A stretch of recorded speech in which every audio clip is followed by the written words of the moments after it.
suka memakan barang haram, dan salah satu barang haram itu menerima serangan fajar ketika pilkada yang akan datang.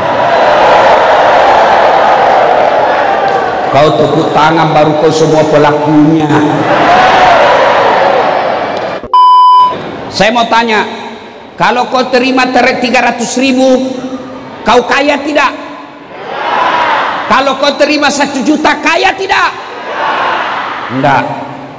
Bapak-bapak, kalau kau tolak 300.000, miskin kau? Kalau kau tolak 1 juta, kau miskin? Tidak.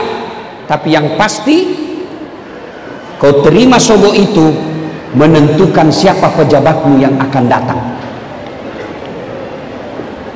Percaya kalau ada orang menang pilkada karena sogok, maka pertama yang dia lakukan, kasih kembali modal.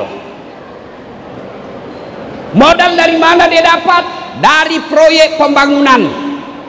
Mestinya pakai semen 10, dia cuma pakai 5. Belum diresmikan sudah rusak. Kalau rusak, siapa yang rugi?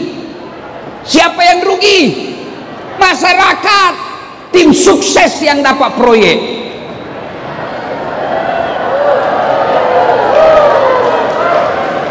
Siapa suruh undang kak?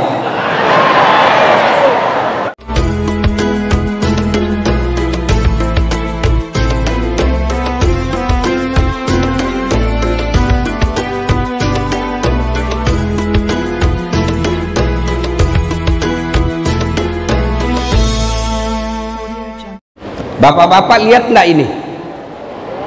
Lihat ini? Lihat ini? Lihat apa tidak? Nah, anggaplah ini dosa. Ya. Bohong. Istri dikasari, suami diomeli, makan barang haram. Nah, ini anggaplah ini. Nah, kalau saya kasih begini, masih kelihatan tidak? Yang merah tadi masih kelihatan tidak? Tidak. Anggaplah ini kebaikanmu. Dosa tidak kelihatan karena lebih banyak kebaikan daripada dosa. Itulah makna hadis Nabi, tutupi kesalahanmu dengan memperbanyak kebaikan. Nah, ini nih. Ya. Maka ketika kumpul seperti ini, salah satu cara memperbanyak kebaikan, selawat. Maka saya mau ajak selawat. Bisa? Bisa Pak? Kita tanding dulu. Mana lebih kencang salawatnya ibu-ibu dengan bapak-bapak? Ayo, emak-emak dulu. Ras terkuat di bumi. Geser kiri tidak belok-belok. Bapak-bapak yang merasa jenis kelamin laki-laki diam dulu, ibu-ibunya dulu. Ayo selawat, ibu-ibu selawat bu. Ikuti saya. Salatullah, salat. Masya Allah. Yang di atas. Ala toha. Salatullah. Ala Yasin. Masya Allah, terima kasih. Nilainya 9,5. Oke. Ibu-ibu diam. Sekarang bapak-bapak yang merasa jenis kelamin laki-laki, jangan mempermalukan jenis kelamin kita Pak. Ayo, ayo. Nah, goramiman no. Salatullah. Ala toha. Salatullah, salamullah, ala Yasin, Masya Allah. Nilainya 9,8. Nah, ibu bapak diam, diam semua, diam semua, diam, diam, diam, diamku semua, diam, diam. Kita dengar ini di atas. Ini kan bos barangkali ini semua ini, makanya dia di atas. Hah? Ayo, ayo Pak Kiai, Ketua Majelis Ulama, jangan mempermalukan ulama. Ayo.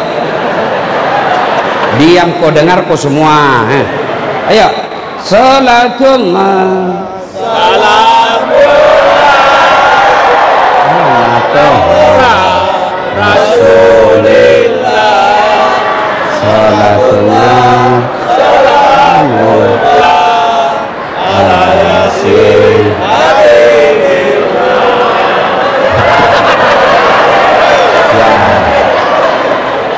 adik-adik 9,5, ibu-ibu, bapak-bapak 9,7.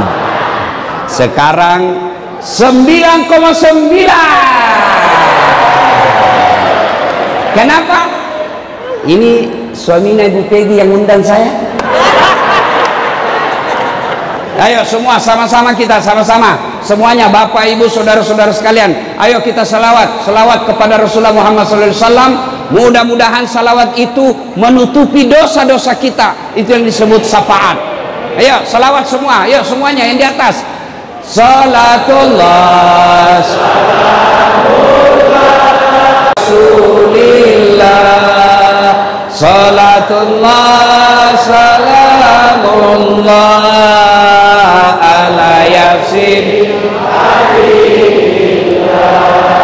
tawassalna bismillah wa bil hadi rasulillah wa kulli mujahidin lillah bi ahlil sekali lagi, salatullah ala toha rasulillah, salatullah salamullah ala yasin habibillah, ala yasin ala yasin habibillah. Wa qala idzan bismillahirrahmanirrahim, ya ayyuhalladzina amanu taqullaha haqqa tuqatih wa la tamutunna illa wa antum muslimun. Wahai orang-orang yang beriman, bertakwalah kalian kepada Allah dengan sebenar-benarnya takwa, dan janganlah kalian mati kecuali dalam keadaan beragama Islam. Ayat ini Pak, sejak ada Rasulullah Muhammad SAW, sudah lebih 1400 tahun, tiap Jumat di masjid pasti dibacakan ini ayat. Pak, bapak-bapak, masih ingat waktu COVID? Masih ingat waktu COVID? Masih. Adakah pengumuman itu selalu didengar? Pakai masker, jaga jarak, cuci tangan, jangan berkumpul. Kenapa? Waktu itu penting. Tiap hari diumumkan, pakai masker, pakai masker. Kenapa? Penting. Sekarang masih ada itu pengumuman? Masih ada? Tidak ada. Kenapa? Tidak penting nih. Ini ayat, ratusan ayat dalam Quran, kenapa hanya ini yang selalu dibacakan? Kap maraturut ayat kurangnya. Tapi kenapa ayat ini selalu diulang-ulang tiap Jumat? Dan rasanya susah diterima akal. Jangan kamu mati kecuali dalam keadaan beragama Islam. Berarti ayat ini Allah ingatkan kepada kita semua orang Timika, Dasat, hati-hati kau mengaku kau Islam, belum tentu kau bisa mati bawa Islam. Itu makna ayat itu. Hati-hati, kamu bisa matimu tidak beragama Islam. Insya Allah kita tidak akan mati dalam keadaan rampok. Insya Allah kita tidak akan mati dalam keadaan berzina. Insya Allah kita tidak akan mati dalam keadaan judi. Tapi yang bisa membuat kita mati dalam kekafiran, hubbi aklil haram, suka memakan barang haram.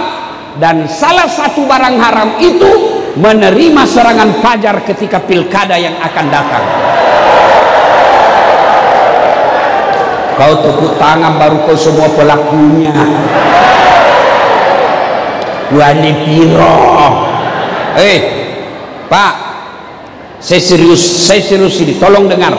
Bu, ini dari semua kabupaten di Indonesia, Timika ini yang paling banyak emasnya. Iya toh? Saya dapat kabar dari Pak Maksimum, dia bilang, Yo kau tuh mau tahu kasih kampungmu. Saya kan tidak pernah ketemu, langsung baru tadi. Apa beliau katakan?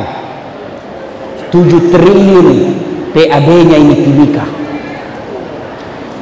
Mestinya makmur rakyatnya. Mestinya pembangunan bagus. Mestinya tidak susah lapangan kerja. Iya kan? Tapi karena kau memilih pemimpin wane piro, artinya Bapak Ibu kalau terima uang sogok, Pak, Bu, tidak usah panjang ceramah. Saya mau tanya, kalau kau terima 300.000, kau kaya tidak? Kalau kau terima 1 juta, kaya tidak? Enggak. Bapak-bapak, kalau kau tolak 300.000, miskin kok?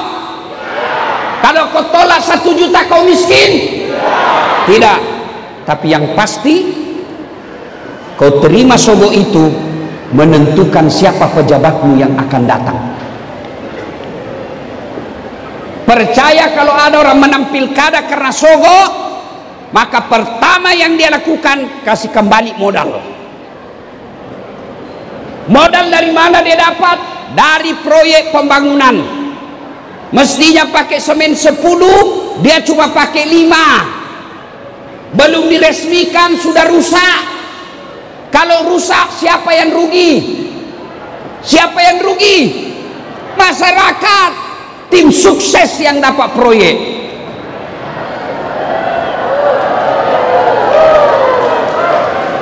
Siapa suruh undang kak? Ya, saudara, boleh miskin, tapi jangan jual harga dirimu. Saya orang Bugis selalu bilang, namo kasih asih kak, tapi ajak mupakatuna kak.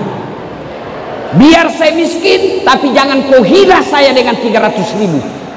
Itu orang beriman. Bisa? Kenapa nak cuma 25? Bisa tolak serangan Fajar? 100 orang dia orang. Muka-muka serangan Fajar semua ini. Bisa tolak uang sogok? Ya Allah, dengarlah janji hambamu. Kalau dia ingkar janji, buat hidupnya susah dunia akhirat. Masih sano. Ya Bapak Ibu saudara-saudara sekalian, saya mau tanya, Pak, pernah lihat orang diantar jenazah? Pernah lihat antar jenazah? Ibu-ibu pernah lihat antar jenazah? Bukan pernah, sering. Kata Nabi, kalau kau diantar jenazah, 3 yang ngantar kamu, 3 yang mengantarmu, 2 balik, tinggal 1 yang temani kamu. Apa gerangan itu? Pertama, harta. Keluar semua harta, mobil, motor, sepeda, keluar harta antar. Ada yang masuk ke kubur? Ada yang masuk di kubur? Ada Pak. Apa? Kain kafan. Kamu merantau ke Timika, cari uang, rumah mewah, mobil ada, tidak ada rumahmu masuk di kubur. Tidak ada motormu masuk di kubur. Jangankan rumah, motor, handphone saja tidak boleh kau bawa. Jangankan handphone, kantong saja tidak boleh ada. Yang kedua, mengantar kita. Apa itu? Keluarga. Sanak keluarga, teman, handai tolan, anak, cucu, saudara, antar kita masuk di kubur. Ada yang mau masuk di dalam? Bu, dengar kau baik-baik. Kalau mati kau Pak, tidak ada istrimu mau masuk temani, tidak ada anakmu mau masuk temani. Dia kubur kita, menangis dia kubur, tapi nak enjak-enjakku.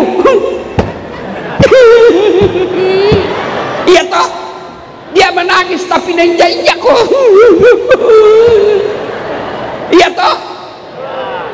Tiga, yang mengantar kita amal. Inilah yang setia, kemanapun kau pergi, dia akan ikuti kamu.